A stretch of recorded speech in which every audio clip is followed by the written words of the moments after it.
Iceberg de guardabosques, campistas o montañistas sobre sucesos misteriosos parte 4. Por ahí del 2007 yo jugaba fútbol americano en el equipo de la preparatoria, en Tuxtla Gutiérrez, una ciudad rodeada completamente de montañas donde, si te adentras lo suficiente, la oscuridad se siente diferente. Más pesada, más viva. Nosotros entrenábamos en una zona cercana a una comunidad llamada El Jobo, prácticamente metida en la montaña, donde ya desde entonces corrían rumores de una cueva en la que, según la gente, hacían rituales extraños y pasaban cosas que nadie quería comprobar. Esa noche terminamos de entrenar cerca de las 6 p.m., todo, completamente oscuro, sin luna, sin ruido. Y como siempre, nadie quería bajar solo por la carretera porque decían que no era buena idea hacerlo a esas horas. Mientras nos despedíamos, los que vivían ahí empezaron con la típica broma de siempre: güey, no se les vaya a aparecer la cochi. Y todos soltamos la risa, porque éramos como 12 adolescentes creyéndonos invencibles, burlándonos del miedo como si no existiera. Pero cuando te ríes de algo así, a veces eso te escucha. Decidimos bajar corriendo todos juntos, sin voltear atrás, entre risas nerviosas y empujons, tratando de hacernos los valientes, hasta que uno de nosotros, justo antes de salir del campo, el único lugar que todavía tenía luz, volteó por puro impulso. Y se quedó helado. No mames, güey. La cochi. Ahí. En medio de la cancha. Había un cerdo, quieto. Viéndonos, y no era normal. No se movía, no hacía ruido. Solo estaba ahí, como si nos estuviera esperando.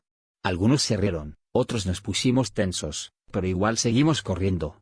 Y fue en la bajada, en esos 8 kilómetros completamente a oscuras, donde todo cambió. Primero empezamos a escuchar ruidos entre el monte, a los lados de la carretera.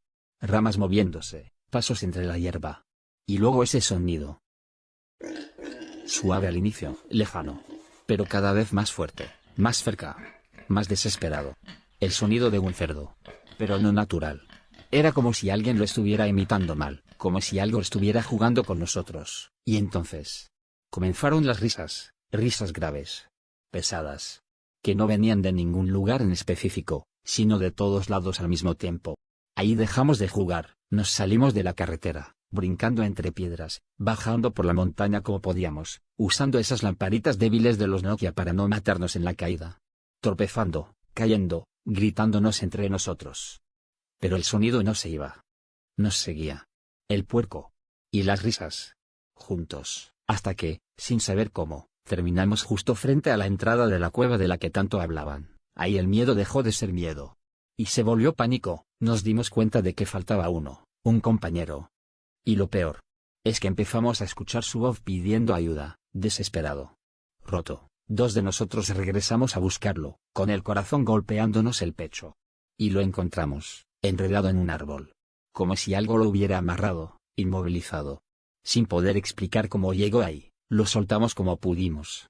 Y corrimos como nunca en la vida. Pero mientras corríamos, lo seguíamos escuchando, el puerco, las risas, y su voz. Otra vez. Pidiendo ayuda, aunque él ya venía con nosotros. Cuando finalmente vimos una caseta de seguridad, sentimos que nos habíamos salvado. Pero el vigilante, al vernos, no se calmó. Al contrario, se alteró. Sacó una lámpara, un machete. Y empezó a gritarnos: no volteen atrás. Corran. Corran, nosotros llegamos primero. Todos. Pero él seguía preguntando desesperado: ¿cuántos más vienen? ¿Cuántos más son? Le jurábamos que ya estábamos todos. Pero en ese momento, otra vez se escuchó la voz de nuestro amigo, pidiendo ayuda, detrás de nosotros. Aunque él estaba ahí, a nuestro lado, completamente en shock, incapaz de hablar, el vigilante empezó a trazar una línea en el suelo con el machete, que olía a alcohol, como si estuviera haciendo algún tipo de protección.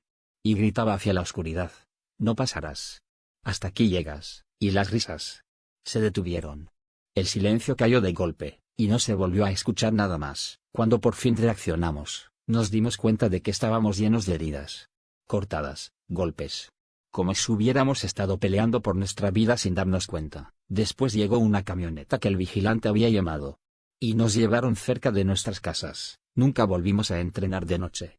Nunca volvimos a pasar por ahí, y tiempo después nos enteramos de algo que hasta hoy me deja helado. Ese vigilante desapareció en una de sus noches de turno, sin dejar rastro. Y desde entonces, cada vez que escucho un cerdo en la noche, recuerdo que hay cosas que no deberían seguirte de regreso.